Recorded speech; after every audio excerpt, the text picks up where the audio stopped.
श्री शिवाय नमस्तुभ्यम हर हर महादेव. देवादिदेव महादेव भगवान शिव यांच्या चरणी कोटी कोटी नमन. स्वागत आहे आपल्या सगळ्यांचेच आमच्या चॅनल पूजा असताना. शुभ कार्यात म्हणजेच लग्न, मुंज, वास्तुशांती व इतर कार्यांमध्ये सर्वप्रथम कुलदेवी कुलदेवतांचे पूजन करणे हे परंपरेनुसार अत्यंत महत्त्वाचे मानले जाते, कारण ते घराण्याचे रक्षण करते आणि प्रमुख दैवत मानले जातात.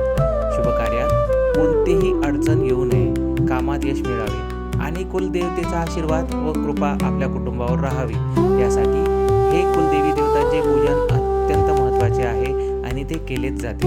तसेच कुलदेवता आपल्या पूर्वजांशी जोडलेली असते, त्यामुळे कुलदेवी कुलदैवत यांची पूजा केल्याने पूर्वजांचेही आशीर्वाद आपल्याला मिळतात आणि पूर्वजांची कृपा आपल्यावर होऊन, पितरांची कृपा आपल्यावर होऊन आपली कामे सुरळीत पार पडतात. नवीन कामाची सुरुवात करण्यापूर्वी आम्ही हे काम करत आहोत, यात आम्हाला तुमचा आशीर्वाद असू द्या अशी विनंती करण्यासाठी कुलदेवी देवतांची पूजा केली जाते आणि त्यांची आपल्या कार्याला साथ देण्यासाठी, आपल्या मागे उभे राहण्यासाठी आळवणी केली जाते. कुलदेवता आणि कुलदेवता पूजन हे घराचे रक्षण, सुख समृद्धी, वंशवृद्धी आणि मानसिक शांतीसाठी अत्यंत महत्त्वाचे मानले जाते.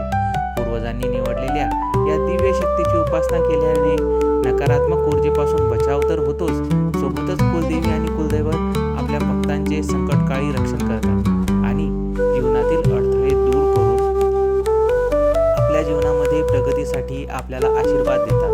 तोच आशीर्वाद आपल्याला सर्व कामांना यश प्राप्तीसाठी आणि त्या कामांमध्ये कसून मेहनत करण्यासाठी उपयोगी पडतो. त्यामुळे कुलदेवी देवतेचा आशीर्वाद अत्यंत महत्त्वाचा आहे.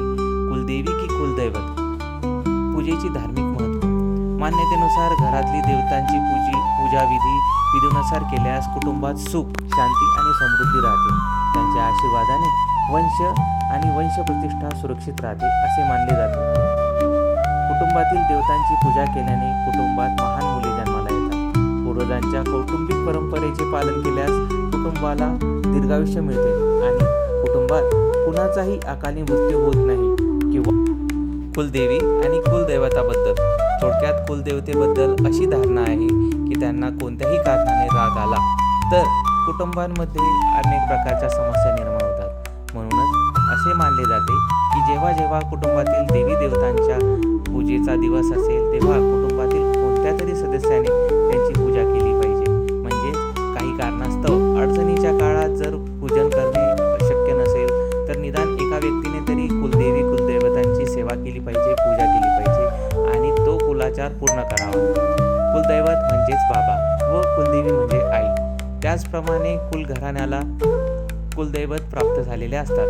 जसे आई बाबा शिवाय बालकाचा सर्वांगीण विकास व त्याचे संरक्षण होणे कठीण असते, तसेच कुलदैवतांशिवाय आपल्या कुलाचे रक्षण व पोषण होणे कठीण असते. त्यामुळे ह्या गोष्टी सोपस्कारासहित कुलाचाराला बांधलेल्या आहेत. प्रत्येक स्थानी एक ऊर्जा असते व तसेच त्या स्थानावर उभ्या राहिलेल्या वास्तूची देखील विशिष्ट ऊर्जा असते. त्या वास्तूत राहणाऱ्या प्रत्येक व्यक्तीचे विचार, आचरण, कर्म इत्यादी गोष्टींचा एकत्रितपणे तेथील वास्तूचे वलय ऊर्जेवर परिणाम होत असतो आणि हा परिणाम त्या व्यक्तीच्या जीवनामध्ये घडणाऱ्या शुभ आणि अशुभ गोष्टींना कारणीभूत असतो.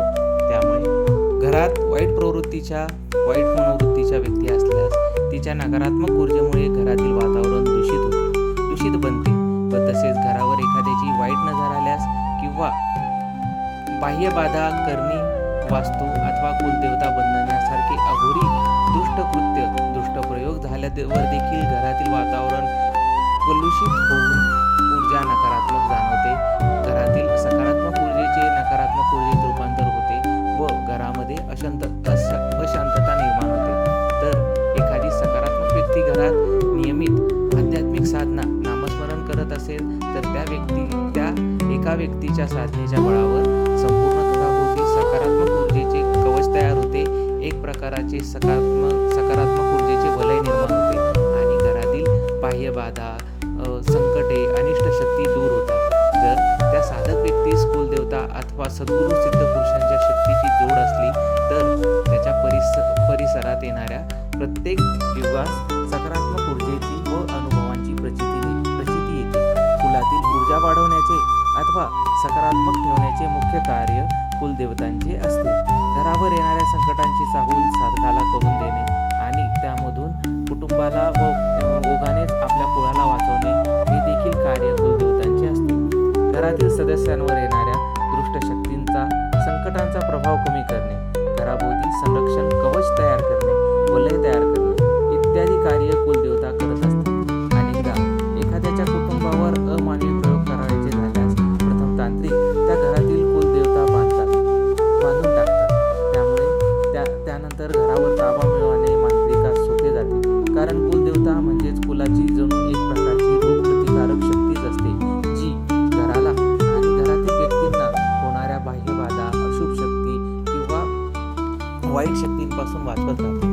एकदा का ह्या कुलदेवतांना नामक प्रतिकार शक्तीस बंधनात टाकले की घरावर सहज घात करता येतो. म्हणून कुलदेवता नित्य जपून अभिषेक, मंत्र जप, स्तोत्र पठण, कुलाचार हे सगळे करणे महत्त्वाचे असते. वर्षातून एकदा तरी कुलदेवता कुलदेवीस भेट देऊन त्या ठिकाणी देवस्थानास जाणे, कुलाचार, नामस्मरण, मुख्य घरात कुलदेवीच्या नावाने मंगल कलश, कुलदेवी प्रतिमा पूजन, कुलदेवी टाक पूजन इत्यादी किंवा या सर्वांची स्थापना करणे अशी कार्य करणे महत्त्वाची असतात. त्यामुळे कुलदेवतांची ऊर्जा सात्विक राहते. त्यांना आपल्या कुटुंबाला वाचवण्यासाठी आपण वेळोवेळी आळवणी केली पाहिजे, विनवणी केली पाहिजे. कुलदेवतांना कधीच विसरू नका. त्यांचे नाव रूप सदैव स्मरण करा. तुमच्या घराला हाकेला ओ देणारे प्रथम तेच असतात जे कुलदैवत असतात, कुलदेवी असतात. प्रत्येकाची कुलस्वामिनी वेगवेगळी असू शकते. कुलस्वामिनी तुळजाभवानी, महालक्ष्मी, माता रेणुका, माता सप्तशृंगी कोणतीही असेल, पण मंत्र आणि स्तोत्र तेच असतात जे आपण पठण केल्याच्या नंतर आई जगदंबा आदी शक्ती माता ज्याने प्रसन्न होते तेच असतात. कुलदैवत खंडोबा, ज्योतिबा, भैरोबा, वीरभद्र कोणताही असो, ते महादेवाचेच अवतार आहे. आपल्या सर्वांच्या हातून कुलदेवी व कुलदैवताची पूजा घडावी, त्यांचे पूजन, नामस्मरण घडावे आणि कुलदेवी दैवतांचे आशीर्वाद आपल्या कुळाला लाभावेत हीच आमची मनोकामना आहे. त्यासाठी केलेला हा छोटासा प्रयत्न आपणास कसा वाटला ते कमेंटमध्ये सांगा. तसेच या व्हिडिओमुळे आपणास आपल्या कुलदैवतांची सेवा करण्याची इच्छा निर्माण झाली की नाही हे सुद्धा कमेंटमध्ये सांगा. मित्रांनो, व्हिडिओ आवडल्यास व्हिडिओला नक्कीच लाईक करा.